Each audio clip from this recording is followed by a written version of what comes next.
रांजणगाव औद्योगिक वसाहतीत पेकर्ड कंपनी युनियनच्या मुद्द्यावरून अचानक वाद पेटला. बाहेरून आलेल्या राजकीय हस्तक्षेपणामुळे वातावरण तापलं. एका बाजूला घोषणाबाजी तर दुसऱ्या बाजूला कंपनीत काम सुरू ठेवण्याचा कामगारांचा प्रयत्न. आम्हाला वाद नको, काम हवं अशी कामगारांची स्पष्ट भूमिका समोर येते. परिस्थिती चिघळू लागल्याच लक्षात येताच पोलिसांनी तत्काळ घटनास्थळी धाव घेतली आणि परिस्थिती नियंत्रणात आणली. तणाव वाढू नये म्हणून भाजपच्या काही स्थानिक पदाधिकाऱ्यांना ताब्यात घेण्यात आलं. या सर्व गोंधळातही कंपनीचं काम थांबू नये, उद्योग सुरळीत चालू राहावा हीच कामगारांची आणि व्यवस्थापनाची प्राथमिकता असल्याचं स्पष्ट होतं. पोलिसांच्या सतर्कतेमुळे मोठा अनंत टळला. सध्या परिसरात शांतता आहे. प्रश्न एकच, उद्योगाला प्राधान्य की राजकारणाला? रांजणगावमध्ये असता सर्वांची नजर पुढील घडामोडीवर. RJ न्यूज 27 मराठी, सत्य वेगवान ठाम. आपल्या चॅनलला लाईक करा, शेअर करा, सबस्क्राईब करा.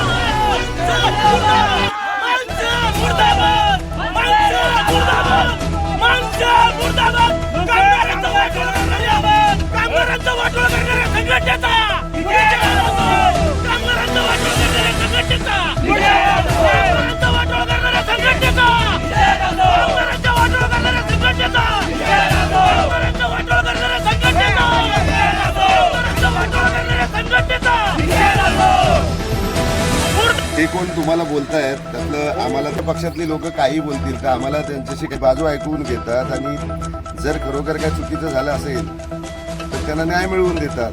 पण जोपर्यंत एखादा कोणी आमच्या पक्षात होता त्याच्यामुळे आमचं नुकसान झालं असं ते कामगार पण म्हणतात. कामगार जो आंदोलन झालं त्याच्यानंतर कंपनीने कामगार कायद्याप्रमाणे लेखी कामगार न्यायालयामध्ये त्याची तक्रार केली आणि न्यायालय प्रविष्ट तो मुद्दा चालू होता आणि त्याच्यानंतर न्यायालयामधला डिसिजन झालं की यांना 900 मीटरचं इंजेक्शन ऑर्डर घेऊन त्यांना इकडनं लांब हे करा असं बसायला सांगितलं. तिथे कोणतंही म्हणजे महाराष्ट्र नवनिर्माण कामगार सेनेकडनं किंवा हे कुठलीही हलगर्जीपणा झाला नाही. कामगार कायद्यात कोणत्या आम्ही त्यांची बाजू धरूनच ठेवली होती कामगारांची आणि आता ती लोक दुसऱ्या युनियनमध्ये गेलेली आहेत.